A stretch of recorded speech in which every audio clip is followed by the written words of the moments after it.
Now we're going to invite our next speaker, Jerry. Thank you, Jerry.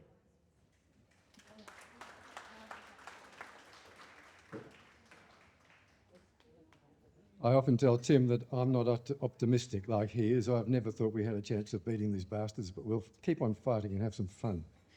The first minister I worked for in the state government was Andrew Mensaros, who was a Liberal member for Florent. Highly educated, highly intelligent Hungarian refugee who escaped from Hungary as the Soviet tanks were rolling into Budapest in 1956. And yoga teacher, brilliant yoga teacher, was 15, and when she escaped, same time, they got through the forest, across the river and into Vienna in the clothes they were wearing, and they were glad to get to Australia. I went up one day to speak to the minister. He was our Minister for Industrial Development, Mines and Fuel and Energy in 1976-77 when I first worked for the Department of Industrial Development. And I went up to see him one day for some reason or other. He was looking at a map of Western Australia on his desk and he looked up and said, "Cherry," he still had that Hungarian accent, "you know, the Nationals are only a wheat belt party. They've never been outside the wheat belt." And I said, "Yeah, I suppose you're right, he usually was." The Member of Parliament who broke that mould for the National Party was Brendan Grills, who won the seat of Pilbara. I'll come back to Brendan. First, I'm going to clarify the meaning of three words that are badly misused and misunderstood in politics today. Those three words are left, right, and Commonwealth. Before I do that, I'll just remind you why we're here. We are the Freedom Movement, as Tim has reminded us, and we only have one goal, which is freedom, because we can't do anything without freedom. And the best explanation of this I've heard for a while, I've seen for a while, was by a professor in Glasgow, and I've quoted him in the penultimate paragraph of the story I wrote for this current issue of The Light Australia. As Professor Gordon Stewart, "The whole show from Socrates onward, Magna Carta, Bill of Rights, American Constitution, UN Charter, depends upon the need, no less than the right, to give and take criticism. Given that, any amount of cheating in politics and public life can be somehow resolved. But if taboos are placed upon any criticism which conflicts with beliefs and opinions in official or influential circles, we will descend immediately, go back to a darker age. That's what's happened. We're living in a dark age. The terms left and right are about economics. They are not about anything else, they're about economics. Their origins go back to the 18th century French Revolution, to the time when Mirabeau was having fun. He gave us a beautiful comment about politics that's timeless. In the Australian translation, Mirabeau said that Robespierre was dangerous because he believed his own bullshit. At the meeting of the Estates General in Versailles in 1789, the supporters of the king, the aristocrats, sat on the right of the president. The commoners sat on the left. Right-wing people are rich and powerful, not too fussed about inequalities in society. If the peasants don't have enough bread, they can eat cake. People on the left want everyone to have enough to eat. I'm on the left. I'm not interested in the lifestyles of the rich and famous. I don't want a Learjet for Christmas and a Bentley for my birthday. I was a member of the Labor Party until Mark McGowan ordered poison death shots for employment. The terms left and right have absolutely nothing to do with boys wearing pink dresses, sipping pink champagne, and girls wearing overalls, drinking whiskey and beer, smoking cigars, and swearing like sailors. There are just as many rich people on the right who are just as interested in the environment as people on the left, And there are just as many, probably more transsexuals on the right because they have more time and more money. For the first half of my life, and the life of all the baby boomers, if there are any of us left, the immediate post-war years, and right up until the 1980s, there was a working compromise between left and right throughout the democratic West. In Britain, it was known as Buttscallism, after Rab Butler, the Tory Chancellor of the Exchequer, and Hugh Gaitskell, the leader of the Labor Party.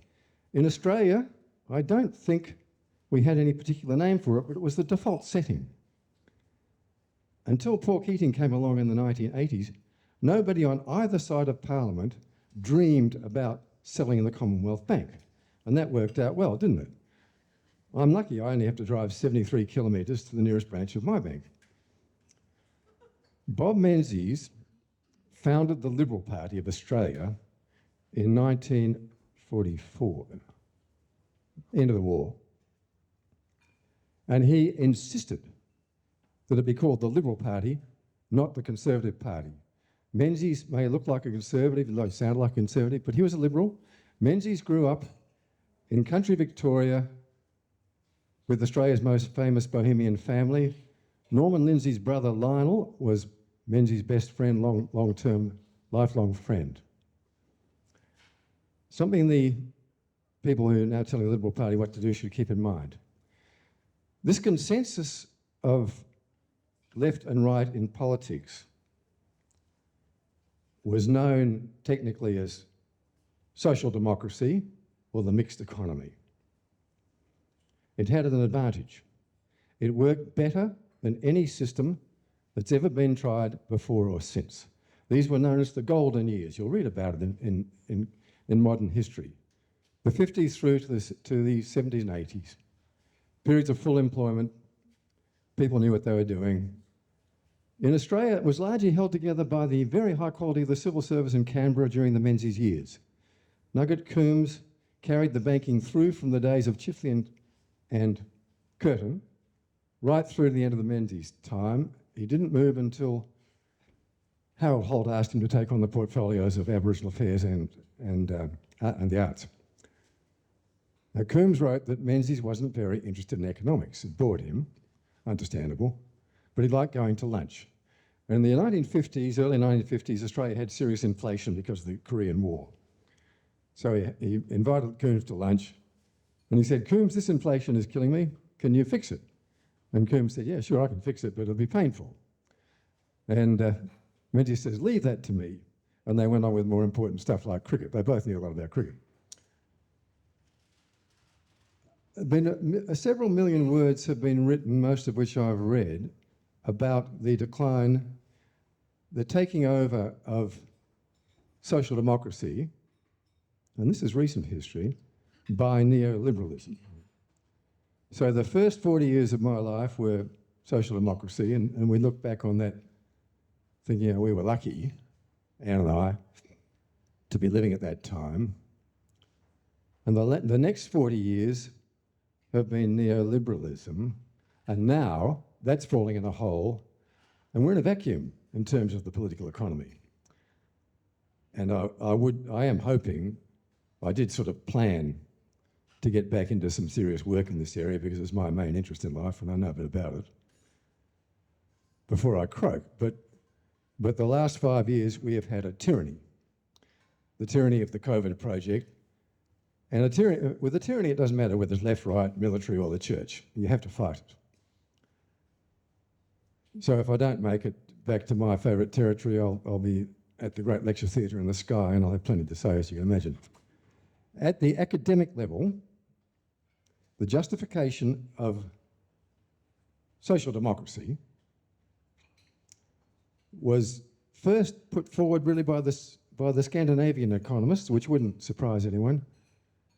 The best known name is probably Dag Hammarskjöld, but it all came together in a fabulous book, a wonderful book, known as The General Theory. The General Theory of Employment, Interest and Money by John Maynard Keynes, published in 1936. Now, this was the Bible for economists for the next 40 years.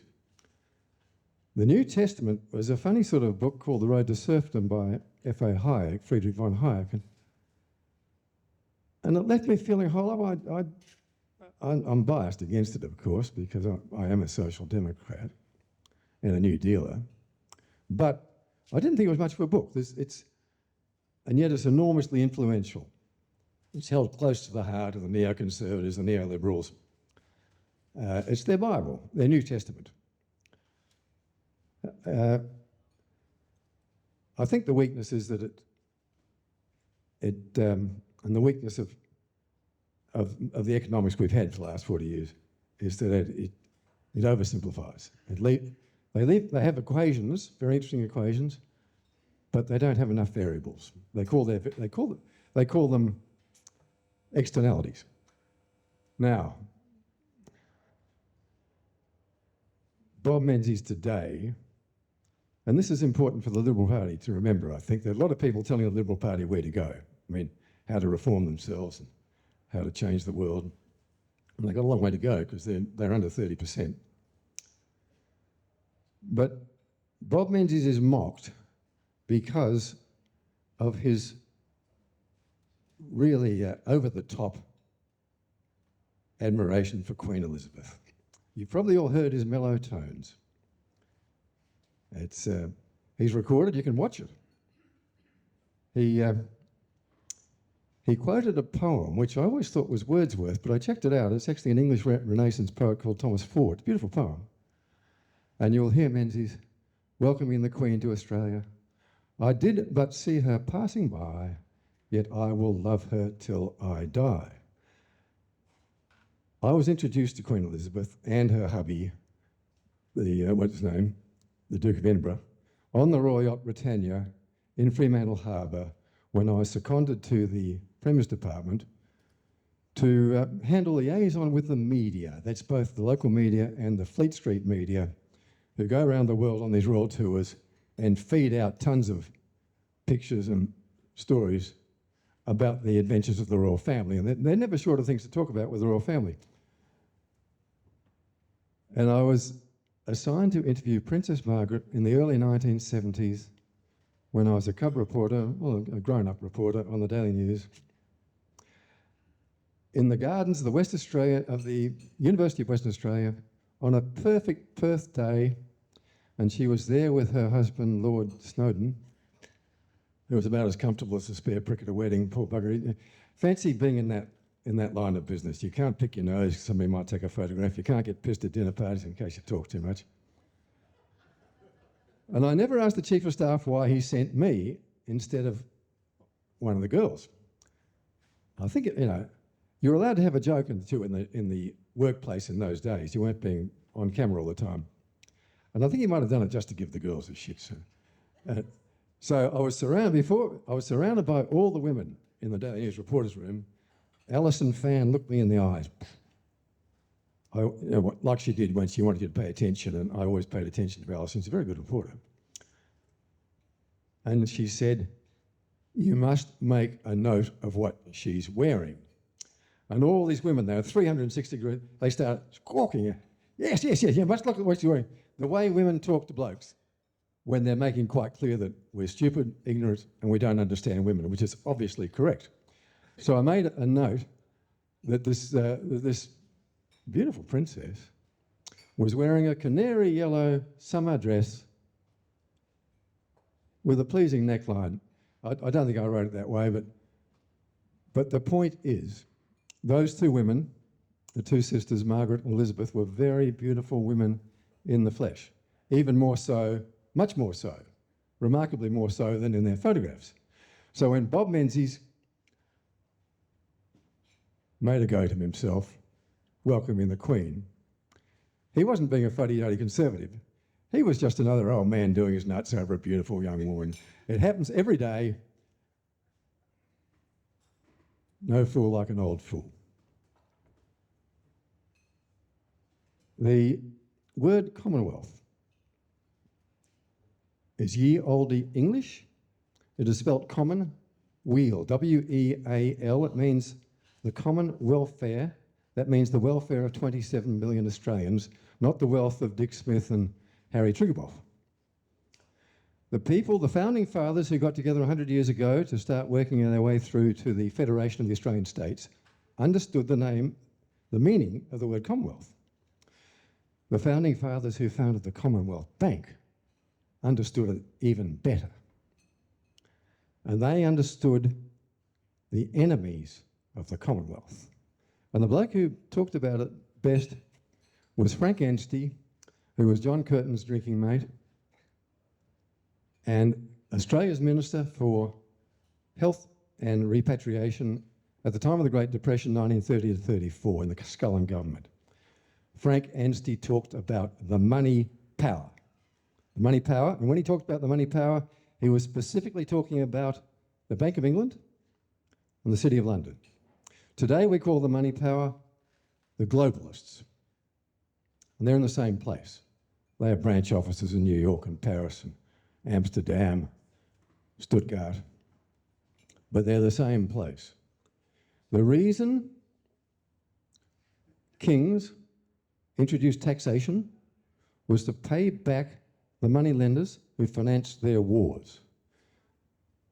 The Bank of England was founded in 1694 to organise this business.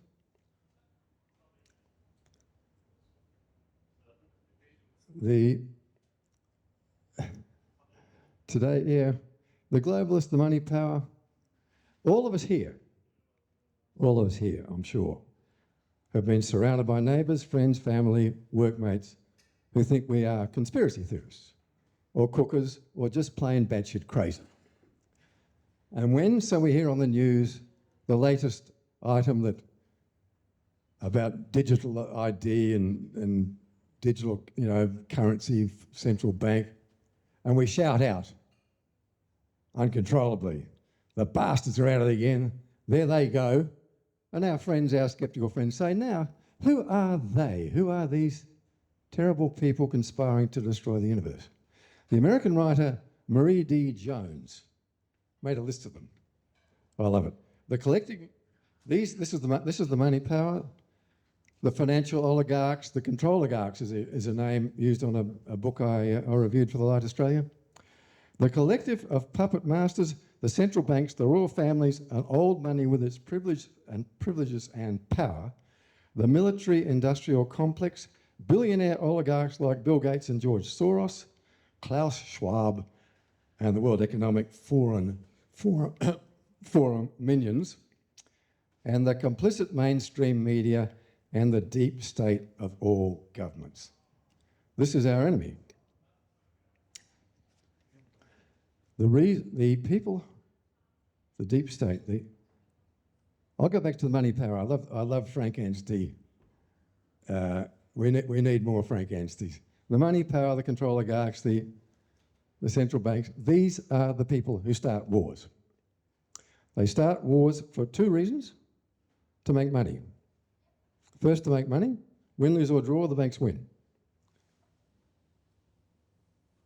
Countries going to war borrow heaps of money to arm themselves. They borrow heaps more money to fight the war, and then they borrow even more money to rebuild the damage they've caused. The reconstruction of Ukraine will destroy the European Union. Won't worry the banks.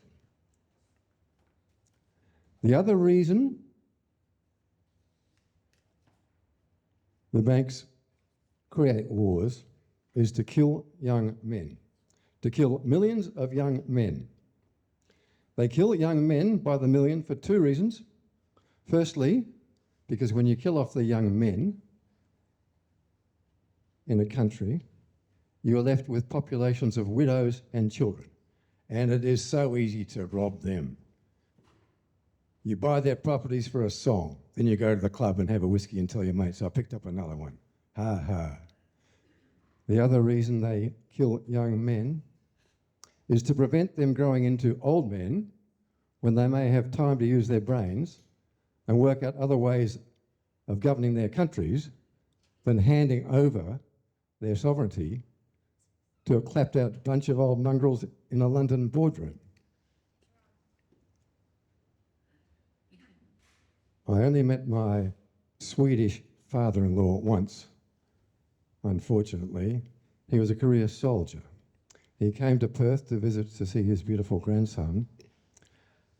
And I took him up to Kings Park to show him the avenues of trees, each one a living memorial to a fallen soldier.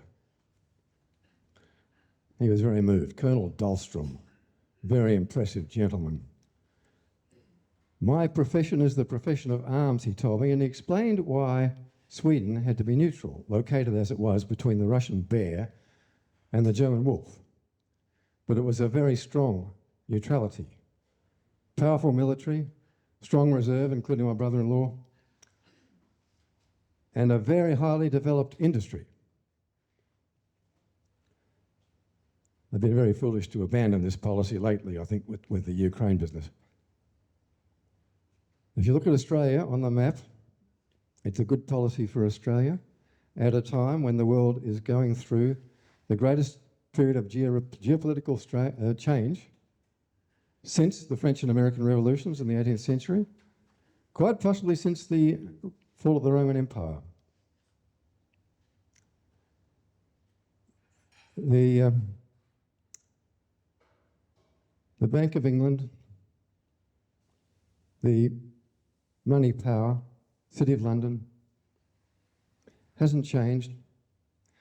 They've been quite happy in our time, in the last 2-3 years, to kill off 1.7 million young Ukrainian men in their continuing efforts to steal the resources of Russia. Russia fought back. It now looks as if Wall Street is putting Donald Trump under the same sort of pressure to steal the resources of Venezuela. I don't pretend to understand this, but in general, the object of the exercise is to use Russia's resources or Venezuela's resources as collateral to finance the next round of financial funny buggers that they do in London and New York. The City of London, the Russians are fighting back, of course, and the City of London and the bank, they knew the Russians would destroy Ukraine. They know the history of Russia. These are very learned people. They know the history of what happened to Napoleon and Hitler. Hitler's Sixth Army, the German Sixth Army, with Operation Pope, was one of the finest, probably the finest army corps ever put together. The Russians annihilated them. But they don't give a shit, because they'll make more money, and they will keep doing it. They're going to have another go at it through Azerbaijan after the failure of Ukraine. These same people have been stealing Australia's resources for 200 years, and we don't fight back. We allow ourselves to be Dutchessed. The last time we had a chance to fight back against the bad guys was 2010 with our mining tax, is a very loose description of it. That was a turning point. I wrote to Kevin Rudd at the time, the Prime Minister, that the letter I wrote to Kevin's been posted a couple of times on the internet. This is one of them. This is a story from January the 12th, 2018. The miners win again, which is a repost from 2017. I'll just read a little bit of this. This is easy to find on my archive up on the internet. Well organised, not by me. The latest disaster in Australian politics started in August last year. This was written in 2017, when the leader of the National Party in WA, Brendan Grills, my local member of Parliament, proposed a steep increase in lease fees charged by the state to the established ore miners BHP and Rio. The ink was not dry on the press release when Ben Wyatt, then Labor's shadow treasurer, was all over Brendan Grills like a rash, accusing him of fiscal illiteracy, among other nauseating cliches from the neoliberal songbook. I groaned when I heard Ben on the radio. He should have kept his mouth shut, had a cup of coffee with Brendan and Colin Barnett, then Premier, and quietly worked through a tripartite approach to the miners. This is the only way we are going to beat the multinationals. They play us on a break. We're accustomed to being divided and conquered. Just look at the last few years. Going back to the difference between left and right, for all those years, the years when Anne and I were at school, there was a consensus about Australia, about what we're on about. It's called nation building. And that took us right through until the 80s, until the genius of Paul Keating and his little mates. And there was a working agreement between the major parties, Liberal and Labor. They had the same goal. The goal was that Australia should advance relatively across the board, unless you're an Aborigine and then you're kept out of sight and out of mind. Where the parties differed was in their method. For the Labor Party, the advance was to be made by organised labour, trade unions. For the Liberals, it was to be advanced by the promotion of small business. For the Country Party, now known as the Nationals, it was through the promotion of the family farm. It is still possible to have policies using this method. But what's happened now is that all the major parties do what they're told by the banks. The banks do what they're told by the Bank of International Settlements or the well-known Chinaman. And we don't really have a parliament. It's there, great big building. So we have skin, but there's nothing inside the skin. There's no bones, no muscle, no guts. It's not hard to find these stories here, but I'll read the letter to Kevin Rudd, which is 2010. 10th of May 2010. When you're writing to a Prime Minister, if you're thinking about it, or a minister or one of those types of things, one page and one paragraph, well-spaced, good big typeface. Dear Prime Minister, please go ahead with the resources tax. Be patient and be prepared to explain the economics and the history in detail as you take the issue to the public. What I was looking for, obviously, was a secure phone line to guide Kevin through the Parliament. It's the sort of stuff I enjoy doing. But it was too late. It was never on. They were torpedoed before it started. There is widespread concern about the frantic exploitation of non-renewable sources, especially here in the north, where we see every day the immense stockpiles, endless trains, and mighty ships taking it all away. Nugget Coombs wrote about the resources tax, rent, or fund in one of his late works. I think you will find the reference in The Return of Scarcity. He traced his own thinking on the subject to a proposal by John Stuart Mill, the patron saint of British liberalism, and one of the founding fathers of classical economics. So the origin of the policy is conservative. I saw you in television news report responding to Andrew Forrest's hyperbole on nationalisation. Nugget Coombs thought Chifley's move to nationalise the banks was unnecessary, and I would be surprised if you did not feel the same way on mining. There's a lot of talent and vitality in Australian mining and prospecting sectors. Nationalisation would be more trouble than it's worth.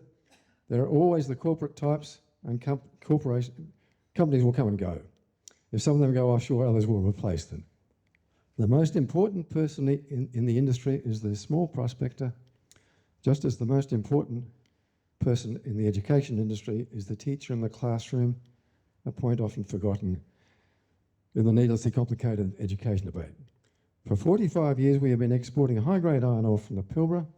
In all that time, we have not even interconnected the railways up here with the Trans-Australia, or yet let alone connected with the coke and coal mines of Queensland. It is a great failure of nation building, and it was not intended to end this way. The original agreements with the iron ore miners were hammered out in the West Australian Department of Industrial Development. The iron ore mining was intended to lead to steelmaking and usher in a period of industrialisation in the Australian economy. Instead, we have de-industrialised. We do two things well in Australia: materials handling and real estate sales. We extract and ship out amazing quantities of non-renewable resources and we convert them into non-productive suburban property at such inflated prices that we can't afford to live in our own country. Unfortunately, that is all we do. We have a top and bottom but no middle. We have arms and legs but no heart. We organise a society for the benefit of big companies. We have men and women working 12-hour days for 2 or 3 weeks, solid, then flying around the country like zombies. So, I'll wind up there.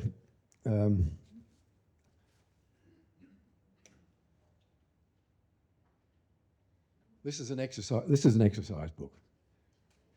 I moved to the wheat belt so I could get back into some serious work, which I haven't done yet. And the object of the exercise, so I could unpack a whole lot of stuff I've had in storage while I've been to the north. This is what we used to do our schoolwork in when we were kids, and our homework. And it didn't cost nearly as much as an iPad, a computer, a mobile phone, and all the designer label junk that parents are forking out for their kids nowadays. How on earth do they manage? Lots of people are telling us that we need to spend more on defence in Australia. I agree with them. We've never spent enough on defence. The problem with spending money on defence is getting value for money, because the international armaments industry is like the international pharmaceutical industry, with which we have become intimately acquainted in recent years. It's a criminal racket. It corrupts everything it touches, especially governments. So the object of defence spending is to spend it on our own people, on our own resources, and our own industry. This exercise book is J. Roberts 6B1 English Composition. These are my English essays from 1963, when I was year 11 and 15 years old, because my birthday's late in the years. Essay number 8, where do the frontiers of Australian defence lie? We had a fantastic English teacher giving us topics like this. Terrific. He was confronted with a class of kids who could solve equations in their sleep. They were all over physics and chemistry. But reading novels and poems and that sort of stuff was not the done thing for teenage boys then. And that's a pity, because if you get a hold of a good book and a good poem, you have a companion for life.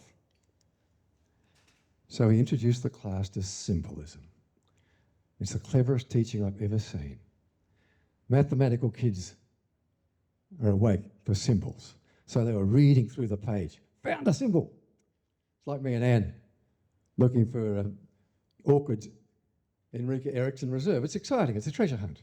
He got the kids reading. That's the secret. Now, here's this 15-year-old kid.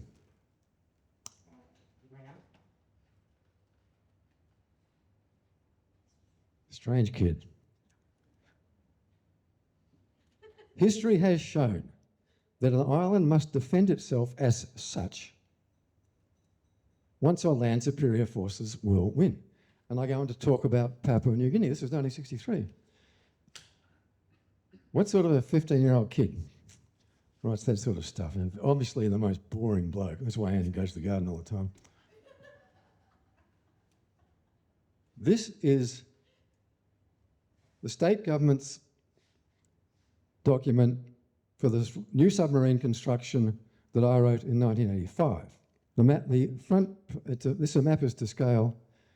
It's a projection of the world from the South Pole to scale, and it shows the significance of Fremantle in terms of geographic location, the strategic location of Fremantle, because on December the 7th, 1941, when the Japanese destroyed Pearl Harbor, Fremantle quickly became the centre for Allied submarines.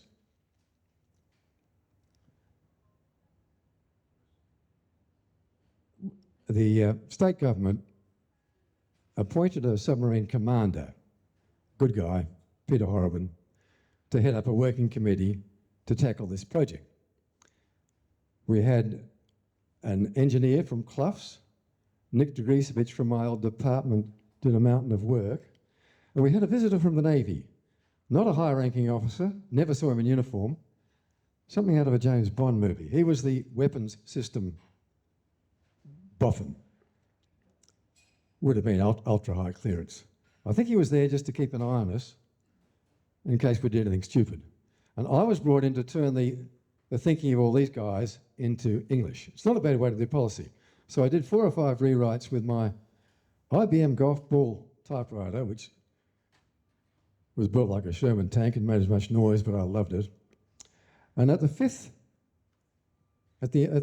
meeting, or the final, or almost final, everybody was happy because they could see their work, and I tied it together with phrases like a national defence industry infrastructure, you know, nice political talk. They were happy with that, and so was I. And the bloke from Clough's asked, what are we going to call this? And I said, I'll think of something, you know, what's the headline? So at the next meeting, the last meeting, I gave them the headline, Towards a Secure Australia. This is 1985. Next it goes upstairs to the minister, and he made one alteration. He put in one word on that headline, and it was such a classical political compromise that I laughed out loud. He put in Towards a More Secure Australia, because my headline implied that Australia was not secure. Bloody oath it did. Because Australia is not secure, was not secure, and never has been secure, and we couldn't be less secure than we are now. And I only just discovered, looking, that my original went back, there it is, Towards a Secure Australia. I've only got one of these, unfortunately. So this was Canberra, February 1985.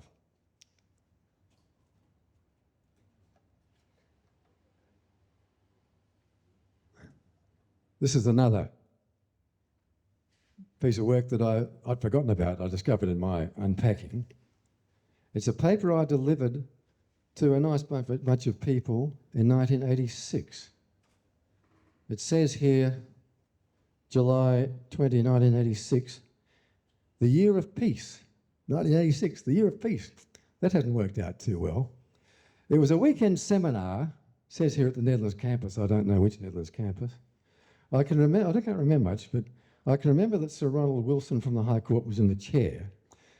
And it was like Topolini's on a Sunday afternoon. A whole bunch of people solving the world's problems, presenting their ideas. This is a program of national service for Australia. I called it Oasis Australia. And this is the thinking.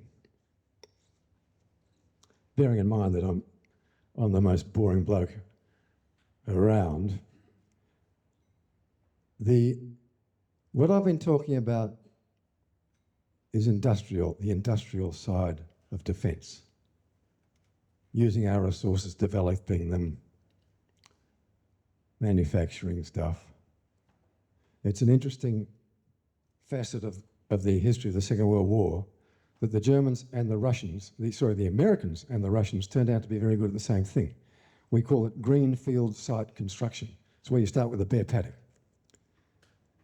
The best known example is the construction of the Liberty ships on the Northwest Pacific coast. And then Henry Ford started churning out bombers like Model T Fords. The Russians, it was the trucks and the tanks that turned the war around, that won the war in Europe. General Guderian, the German tank commander, always carried a tape measure. And when he came to a burnt-out Russian tank, he'd be all over it taking measurements, and after one such outing he said, if the Germans mass-produce these, we're in the shite, or words to that effect. They did, and at the earth-shattering Battle of the Kursk salient, the Russians turned the war around. Incredible tank battle, shocking. You know, the earth shook. Australia's production of materiel in the Second World War per head of population was as good as anyone and better than most. And Paul Hasluck, who was there at the time, said it was largely due to the excellent working relationship between Chifley and Chifley's Department of Treasury and BHP. The loss of BHP as an integrated Australian iron and ore producer was a terrible blow to Australian industry, and it went under the radar. One bloke who did comment was a Sydney consulting engineer called McBride, and I have quoted them in the stuff that I write about this sort of thing, which again is all up there somewhere. But I'd come to a conclusion that it wasn't just about machinery, equipment, industry. Something was missing in Australia. And a lot of us have come to the same conclusion in the last 5 years with the COVID project, when we've been talking about vaccines and mathematics and the law and the Constitution. It's not about technicalities. The battle to be won is a spiritual battle. We are engaged in a battle of the spirit. If we're going to beat these bastards, we'll beat them with our heart, not with legal actions and parliamentary stuff. I mean, do that by all means. And it happens the same way every time in Australia. Why does our foreign policy always come down to 3 questions?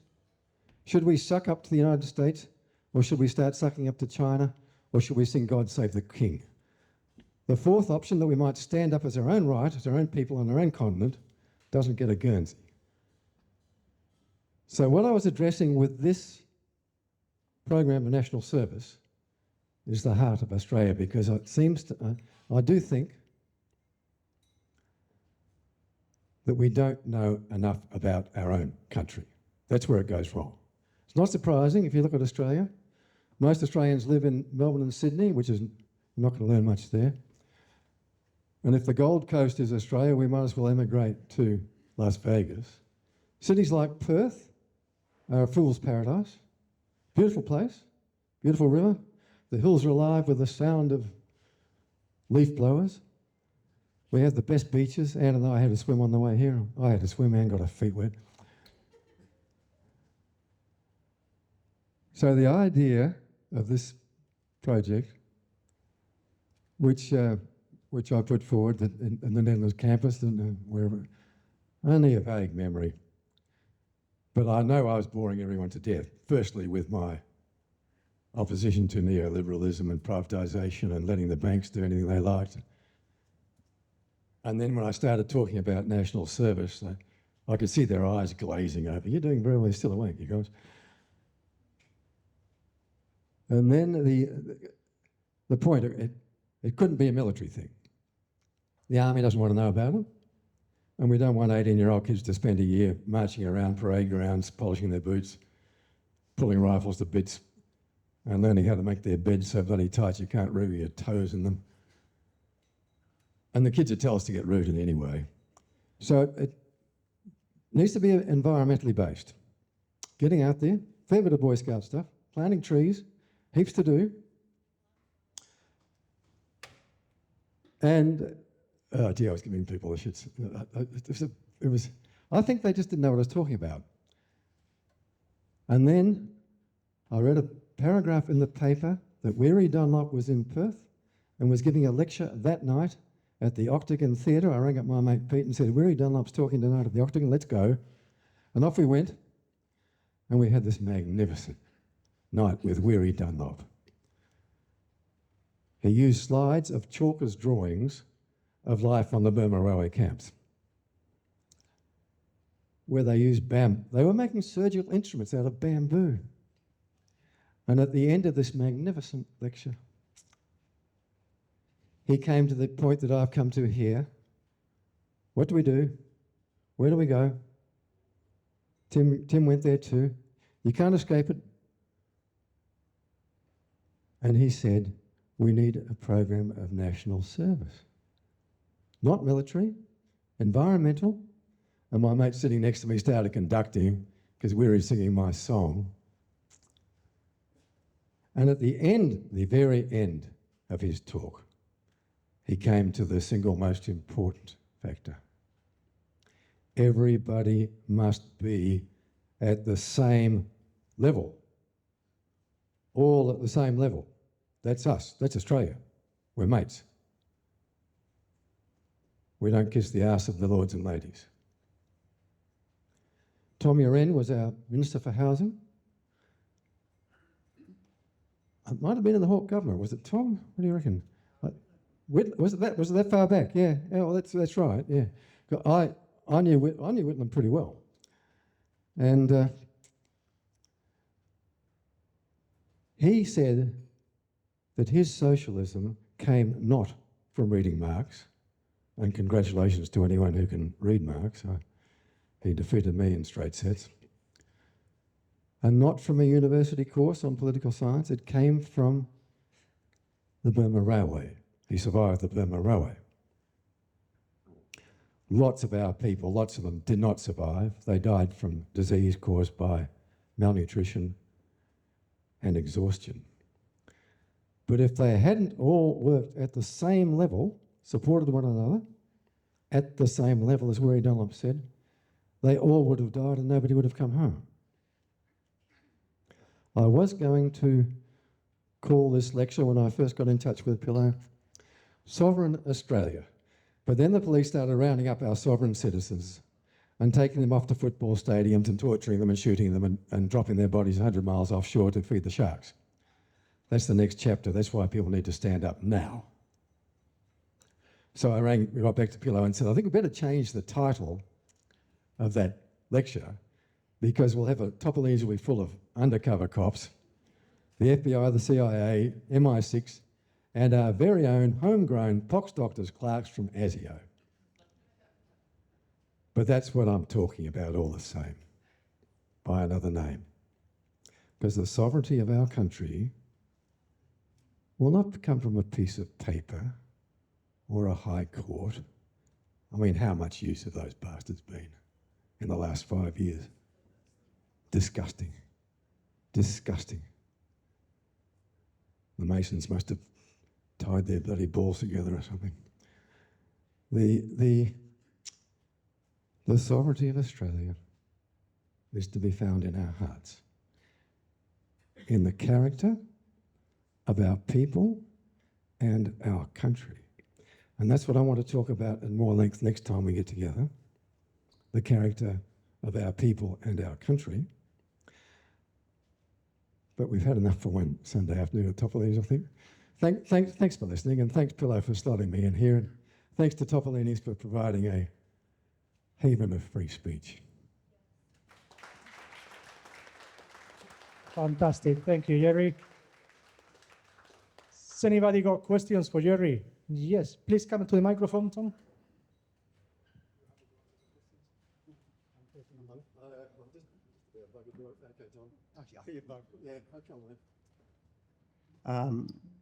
Wow. Thank you, Jerry. You guys got to listen to a lot more of this. This is, can I hear?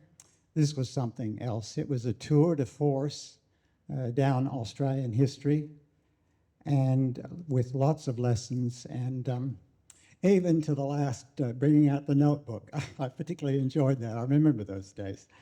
I'm sure that many of you do as well. Look, there were 3 button words kind of for me, and I'll just mention a couple of things about those button words, and then I'll wind up with a question for Jerry as well. One was the money power, and the other one was left-right, and mixed economy. You might detect my American accent. The money power is something that we've had to fight in the American history as well. The term money power, if I'm not mistaken, came from Lord Rutherford, who in the British Parliament said, don't ever take on the money power, meaning the lords being at the time. And the use of the term money power continued on into Australia, the founding of the Australian Labor Party in the 90s, 1890s, and in the early part of the century. That was, their fight was against the money power. So this term money power goes on and on throughout Australian history. It was big in, Jerry mentioned the Commonwealth Bank, our first national bank. I mean, the Commonwealth Bank was our first national bank owned by Australian people. There's a lot of history there, and maybe Jerry can do some more of that next time. But that Commonwealth Bank got to Australia through the First World War, and the last before Keating did sell it off in the early 90s, the last major project completed by the Commonwealth Bank of Australia was the Snowy Mountain Hydro Scheme. And the reason this is important, the National Bank, is because he completed that without borrowing from overseas, as you would today. We're not paying the interest overseas to all the commercial, capital markets and that. The money stays in Australia. Sure, the Commonwealth Bank charged interest, but they completed this project, and we have the benefit of that. And of course, Australia today is suffering from a lack of infrastructure development. I mean, macroeconomics just did an analysis, and 3/4 of the new jobs are jobs in health and NDIS. They're not jobs in productive forces. That's where we are today. Australia is in a very bad way and going worse very fast. So the word money power is something that's been fought over. And here in Australia, I mean, Jerry mentioned Frank Ainsley, there's Teddy Theodore, Jack Lang, all those old labor people throughout the 30s who fought, you might know during the Depression, Otto Niemeyer, who was a representative from the Bank of England, came here to Australia, and he was demanding that Australia adopt what they call austerity policies. Stop the wages, lower the wages, make people work harder, reduce the benefits and that. And that's the sort of, that's what was the money power was all about.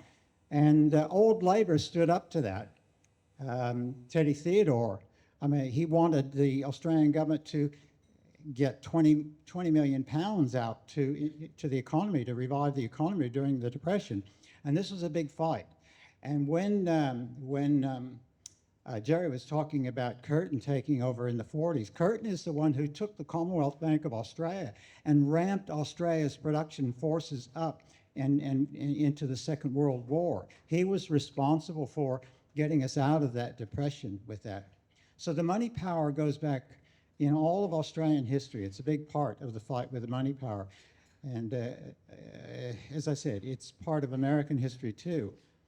The other word that he mentioned was the mixed economy. And I think that's important to think about today. We are at a crossroads. Is that better? Sorry. We are at a crossroads, and we're at a crossroads where, I know we're in the Anglo-American system here, and we're facing a crisis in our monetary system. It's based, in 71, with the loss of the gold standard, everything is going downhill from there. And you think there's almost half of the world's population, or more than half of the world's population, is looking at their children are going to have a better life than what they're living. We're on the opposite side of the fence now. Our kids aren't going to have the lifestyle that we know that our kids aren't going to have the lifestyle that we've got. And so we have to think there is another side to this that's happening, and that's going to be part of my question for Jerry. Just so you can think about it, Jerry, where do we need to go to get out of where we are now, this money power that's oppressing us?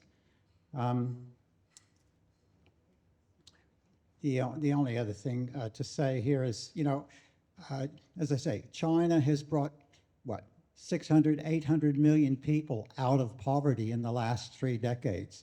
What other country has achieved that? It's just huge. And as I say, these countries in Africa that have told kick the French out of the ECOWAS countries, kick the French out of Africa, they're heading for the BRICS. And I'm going to pose this to Jerry. Where should Australia go? I believe Australia should be heading in that direction as well, and that we will not have any choices before long. So look, I'll wind up with that, but I want to really thank you, Jerry, for your tour de force down history, and maybe put something in your notebook for where we should go to fight the money power.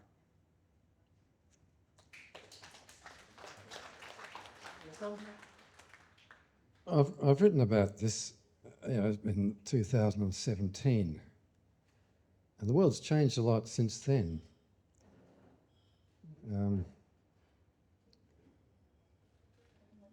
One of the problems with this abuse of language of left and right is that it makes political conversation even more difficult and more stupid than it has to be. For example, most of us have been told we're on the far right because we stood up to the tyranny of little Lord Fauntleroys like Mark McGowan and that thing in Victoria, whose name I can never remember.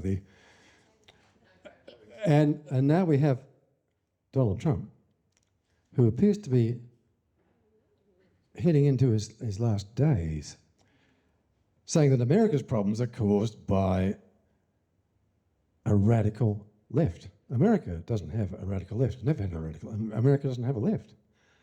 Arthur Miller, the playwright of Death of a Salesman, commented on that. The policies being put forward by Bernie Sanders and the young bloke in New York are vaguely left of centre, but they're really centre, pretty middle of the road Roosevelt New Deal, and they're appropriate for those big cities now. They're certainly not radical. And we're moving in that direction in big cities like Perth. I'm going to park out on this because I think it's too early for us to say we're going for BRICS. There's too much history. What I wrote about this in 2017 was that we should neither be all the way with America or with China. And that's going to sort itself out because the Americans, I even wrote this in 2017, a two-part thing. I don't think it got published actually, but I called it the Australia Project, about the sort of stuff I've been talking about here, and the real problem with, I think we need to be more, this is a problem with the Liberals, I'm afraid, that they're going to go off in a simple-minded manner behind Uncle Sam. I like Andrew Hastie, and he got back to me. I like politicians who reply to me, but I think he's still a bit too young. Wouldn't mind catching up with Andrew, but I think he will emerge in the Liberal leadership. I hope so. The Americans are falling up. The Americans are not able. This is, and even 2007, they could not afford to keep doing what they're doing. Trump realises that, and Australia is in China's sphere. What's happening is probably we're going to see America going home to North America. I don't think they're even going to be able to pull the weight on South America that they thought they could. Russia emerges as the power bloc, and China. And we are in China's sphere of influence. That's the map of the world. And we're not going to be able to rely on Uncle Sam. But the awful thing of the last, for us, for baby boomers like you and me, is that we grew up, as Tim said, reading George Orwell. 1984 is a beautiful book. It's a great work of art. And we were led to think, and we had great movies like The Spy Who Came In From the Cold with Richard Burton, terrific movie. We thought that was them. That was where Big Brother was. Now we've got Big Brother here. Bobby Kennedy wrote about it in the Wuhan cover-up. I think it's a good description of what's happened to us. There is a natural intersection of interest between Western business titans and a former communist government that has made itself the global model for seamlessly merging corporate and government and promoting business growth by suppressing democracy, labour and human rights.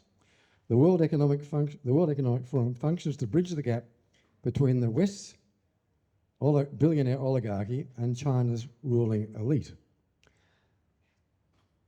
So we have now suffered and are feeling, still feeling, the worst aspects of what we thought were Chinese society and the society of the Soviet Union in our democracy. So if that's the best we can do, what the bloody hell are we doing trying to make a war with China if we've already copied their society? So my focus tends to be on our society.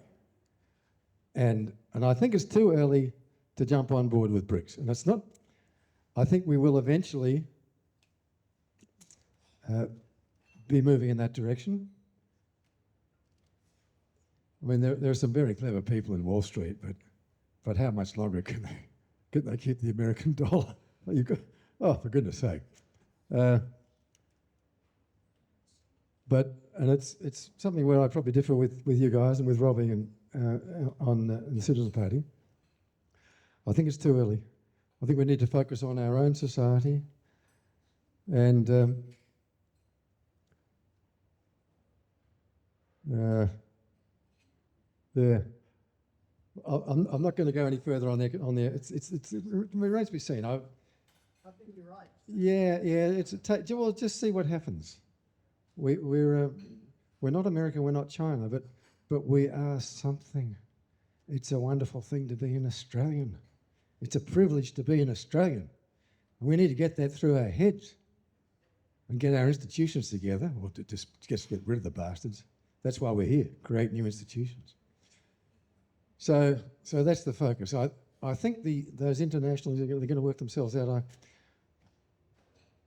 I think they're just going to have an awful balls up in South America if they keep on this nonsense. When the history of the world is written, 200 years' time, I think it'll be clear that if France, Britain and the United States had just paid for the oil, for the Arab oil and the South American oil, we'd all be a lot better off instead of trying to steal it all the time. I think I'll come back to that. I don't think we can really sort of fathom our way through BRICS and the US dollars. They'll sort themselves out, but we worry about what happens here. Anyway, Tom, you've got the right policies, you guys. And even going, I'm well aware of LaRouche economics, and we're going to see it in America. We're going to see Friedrich List, Hamilton, the traditional American policy against the Bank of England. And I think we need to move in that direction here, and we were moving in that direction here with the Commonwealth Bank, as you all know. So, yeah, anyway, good fun. I'm with that reading. Thank you, Jerry. Thank you very much, Jerry.